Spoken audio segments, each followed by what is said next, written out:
Hello everyone and welcome back to another video by EonTalk. As always, I'm your host Ian, and today we've got this year's version of the best movies of the first half of the year video. This is the third annual best movies of the first half of the year video, and every time I make this content, it blows my mind how fast time has passed. I mean, can you believe we're already past the halfway mark of the year? It's incredible how fast time has been passing, and each time I've made this video, it's great to see the world going slowly but surely back to normal. Theaters have been opening back up to the full, and most of the restrictions have been lifted. There are many amazing looking K-movies upcoming in the latter half of the year that I'm very excited for, such as Decision to Leave and Emergency Declaration. But before we anticipate what's to come, in this video, let's take a look and appreciate the great Korean movies that already came out thus far. I'll be going over all the K-movies that I watched and reviewed that were released in 2022 and ranking them from the worst to the best. I've watched a total of 12 movies that were released from January to June 2022, and I'll link the reviews to the movies in the descriptions down below if you want to check out the full reviews. I'll just be giving a brief explanation and review of the movies in this video. Please remember, this list will be based on my personal preferences and are totally biased towards my opinions. That being said, this video may be on the longer side, so grab a drink and snack and settle in as I introduce to you the movies that released this year so far and how good they were. Starting off the list, the number 12 movie of the first half of 2022 was the erotic Korean film that released in February, Serve the People. Directed by Chang Chul-soo, the director of Secretly Greatly and Bedeviled, Serve the People was a highly erotic film that starred the likes of Yeon Woo-jin, Ji-an, and Cho Sung-ha. Not the most flashy cast, but still actors that you've probably seen in smaller roles in other productions. And because this is a very sexual film with lots of erotic scenes, the movie is, of course, rated 18+. The synopsis is as follows. Moo Gwang is a model soldier that took on the role of a private chef of the division commander. His one and only goal in life was to provide for his wife and child. Then, one day, the division commander leaves on a business trip, and that's when the dangerous temptation begins. The young wife of the division commander, Suryeon, comes on to Moo Gwang, seducing him and conflicting his goals and beliefs. Will Moo Gwang be able to keep his morals, or will he fall for the seduction and temptation of the commander's wife, risking his military role, relation with his family, and basically his entire life? Overall, Serve the People was a highly sensual movie with a unique tone to it. It had its own atmosphere, but it also had its own flaws as well. Maybe because the focus was too much on the intimate scenes and less the narrative, but the movie wasn't very satisfying for me personally. I gave Serve the People a ticket price value of $8. Next, the number 11 movie is the comedic drama that was released in April of this year, titled Stellar. Stellar was directed by Kwon Soo-kyung, who also directed My Annoying Brother and starred the likes of Son Ho-jun, Lee Gi-young, and Ho Sung-tae. No, the lineup didn't have the most A-list actors, but they definitely didn't disappoint. The film was a comedic drama that had me chuckling throughout and also gave an attempt in the emotional department as well. The detailed synopsis is as follows. Young-bae is an ace salesman in the vehicle collateral industry who's been living an enjoyable life. But one day, the supercar entrusted by the boss, Mr. Seo, for one night disappears when Young-bae's so-called best friend, Dong-sik, runs off with the vehicle, and Young-bae takes the blame and starts to be chased by Mr. Seo's gang as the culprit. With no one to trust and nowhere to hide, Young-bae runs into his father's old car, the 1987 Stellar. With a top speed of just 50 km per hour and only 3 hours left to find the supercar, Young-bae must find Dong-sik in the boss's supercar with his only hope, Stellar. Overall, Stellar was a good light watch and one of the better comedic films that came out this year. If you're looking for something to just turn on, relax, and have a good laugh, I recommend giving this a go. I give the film a TPV of $11. Going into the number 10 spot, the number 10 movie will see the adventure action film that released in January, The Pirates: The Last Royal Treasure. The Pirates: The Last Royal Treasure was directed by Kim Jong-un, who also directed The Accidental Detective and starred Kang Han-il, Han Yoo-ju, Lee Kwang-soo, Kwon Sang-woo, Choi Soo-bin, Seo-eun of EXO, Kim Sung-ho, and Park Ji-wan. A pretty dang solid lineup if you ask me, and the casting was one of the big reasons why I was looking forward to this film. The movie is an adventure action film, but comedy plays a huge role in the movie. The synopsis is as follows. Destiny brings the self-proclaimed Korea's head, Muchi, and Herang, the captain of a pirate ship, together on their windless voyage across mountains, seas, and land. Then one day, they learn of royal treasure that disappeared without a trace and that it's hidden somewhere in the seas. Thus, they begin their dangerous adventure in search of the massive treasure. However, they aren't the only ones looking for the missing loot. Soo, who does anything and everything he needs to get his way, also jumps into the sea to claim the treasure. Who will be the first to find and become the owner of the missing treasure? Overall, The Pirates: The Last Royal Treasure was another fun, light, entertaining adventure movie. Go into it with a light heart. It had good action, comedy, adventure, acting, and visual effects, but once again, I'll emphasize that it's a good, light film. If you're looking for anything more than that, you may be disappointed. I gave the movie a ticket price value of $11. The number 9 movie is the earliest film to have released in 2022, the crime drama The Policeman's Lineage. The Policeman's Lineage was directed by Lee Gyu-man, the same director of Children and Return. The film had a stunning lineup of Cho Ji-nung, Choi Woo-sik, Park Hee-soo, Kwon Yeol, and Park Myung-hoon. And if you know me, you know I love crime dramas, and so obviously I was excited for this one. The detailed synopsis of The Policeman's Lineage is as follows. Min-jae is a principled rookie police officer that plays by the books. There's no such thing as bending the rules or doing shady things in his morals. One day, Min-jae is put into the team of Kang Yoon, the leader of the Metropolitan Investigation Unit, as an undercover cop. Kang Yoon's been receiving huge benefits such as a luxury villa, suits, and foreign cars from an unknown source, and it's Min-jae's job to track and monitor Kang Yoon's movements and actions. However, as Min-jae continues his role, the two get close, and as they're investigating a new drug case, Kang Yoon finds out Min-jae's true identity. With Kang Yoon and his team finding out that there's been a mole in the team, and Min-jae finding out the truth behind the secrets behind Kang Yoon, situations become unforeseeable for everyone. All in all, The Policeman's Lineage was a pretty good undercover crime drama. The progression was fast-paced, the actors put on great performances, and the character development and how it sewed into and blended with the narrative was good. However, it wasn't without flaws, and it isn't the best movie in its genre. But then again, the standard for crime dramas and thrillers are pretty dang high in Korean cinema. Generally speaking, it was a good, fun watch. I gave the film a TPV of $11. Moving along, the number 8 film of the movies of the first half of 2022 is a very real movie that released in April, Toxic. Directed by Cho Yong-sun, who also directed No Breathing, Toxic was a highly emotional drama starring the likes of Kim Sang-kyung, Lee Sun-bin, Yoon Kyung-ho, and Seo Young-hee. The movie was based on real events that took place in Korea, where an airborne disease shook the nation of South Korea, killing numerous innocent citizens. The synopsis is as follows. A deadly disease that appeared with the start of spring and disappeared with the beginning of summer. This mysterious and unknown phenomena had the Korean society and the medical field puzzled with its origin. The airborne murder weapon killed numerous people, including young children, and the struggle to reveal the true nature of this mystery reveals a heart-wrenching story. The criminals behind this evil seemingly evaporated, leaving the victims and their families to suffer on their own.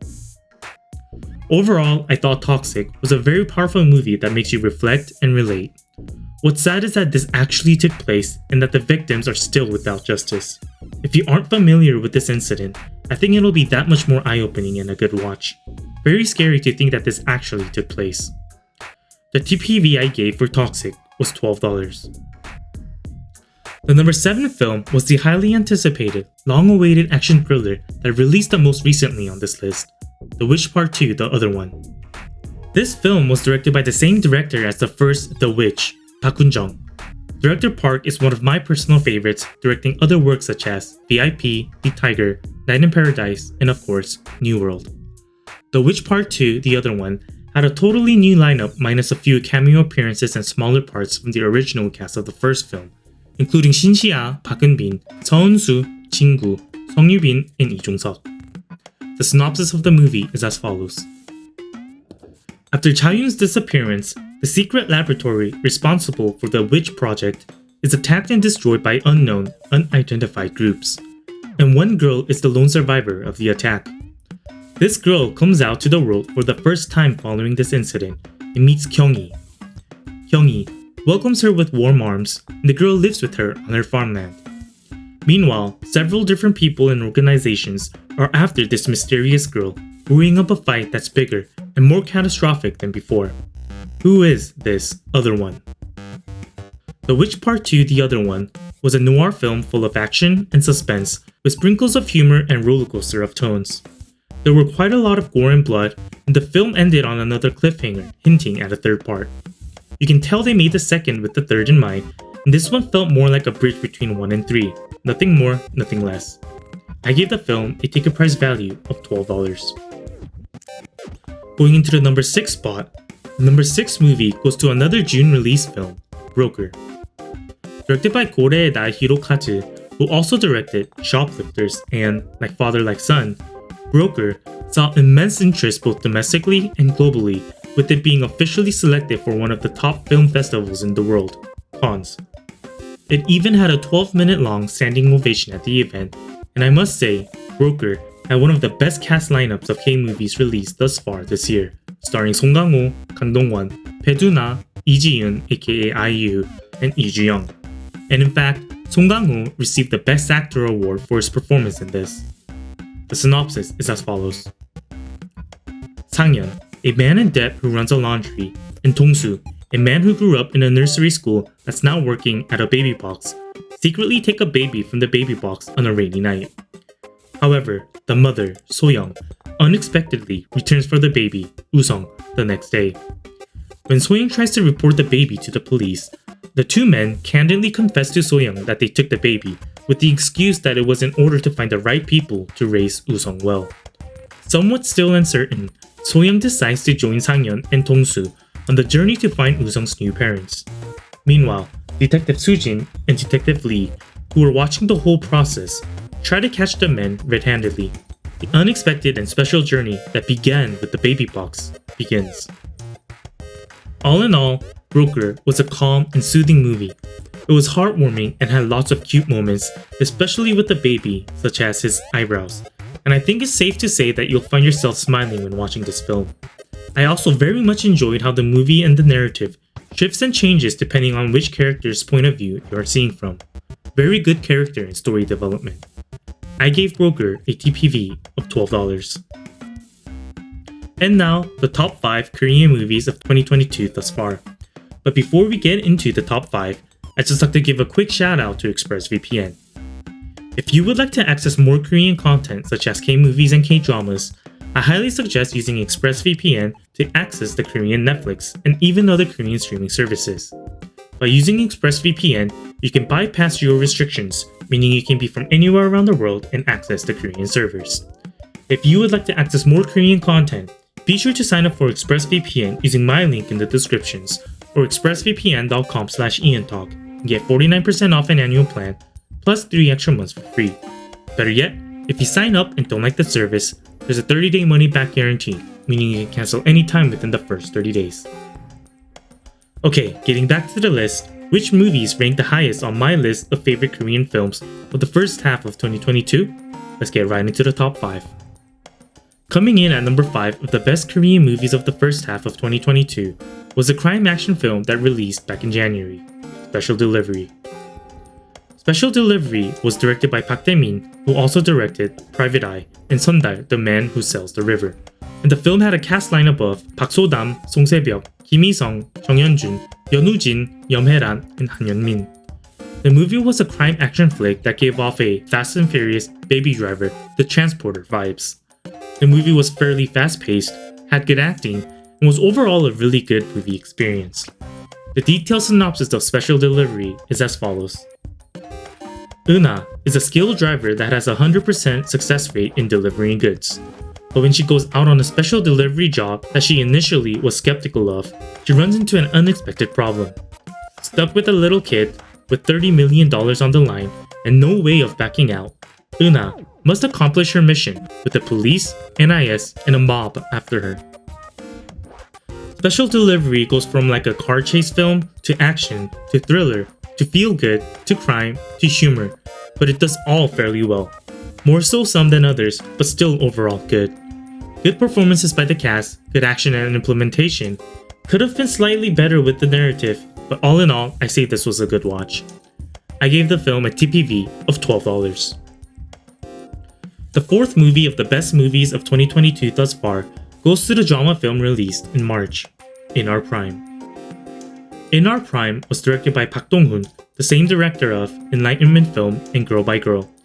The film saw the return of the legendary actor Choi Min-sik to the big screens, as well as Kim Dong-hee, Park Byung-eun, Park Hae-jun, and Cho Yun-seo. What's incredible is that this was Kim Dong-hee's feature film debut, and his and Choi Min-sik's chemistry was great. The synopsis is as follows.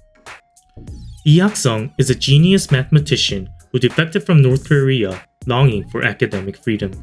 Hiding his true identity, he now works as a security guard at a high school where the top 1% of South Korea's students attend. Due to his coldness and blunt attitude, Lee Hak-sung is an individual that everyone avoids. Then one day, he meets Han Ji-woo, a student at the school he works at, who is on the verge of giving up on math. Following a fateful meeting, Ji-woo learns of Hak-sung's amazing mathematical gift and begs him to teach him the subject. Upon days of persuading, he's finally able to convince Hak-sung to tutor him, and that's how the two's special relation begins and their lives' turning points are met. Overall, In Our Prime was a good watch with great performances by its cast. It brought a new side to the subject of mathematics and keeps your attention throughout. Definitely a film that I recommend watching. The ticket price value of In Our Prime was $12. Next, the number 3 movie goes to the drama K-film that released in January, KINGMAKER. Directed by Byun Sung-yeon, the same director of The Merciless and My PS Partner, KINGMAKER starred Seo Kyung-gu and Lee Sung-gyun. The movie wasn't completely based on true events, but it did have some overlapping correlations to real aspects of historical figures.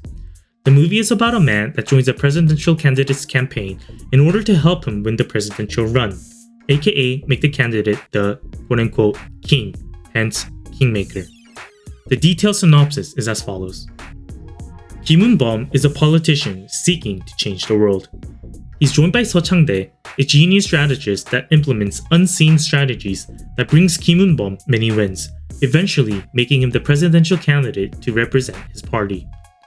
The full-fledged march toward the presidential election begins, and Kim Eun-bum, Seo Chang-dae, and their team do their best to win the election. A fierce election and a fierce relationship of the two men begins. Overall, I really enjoyed the overall tone KINGMAKER had. A serious topic, suspenseful moments, and humor to keep it from being dry.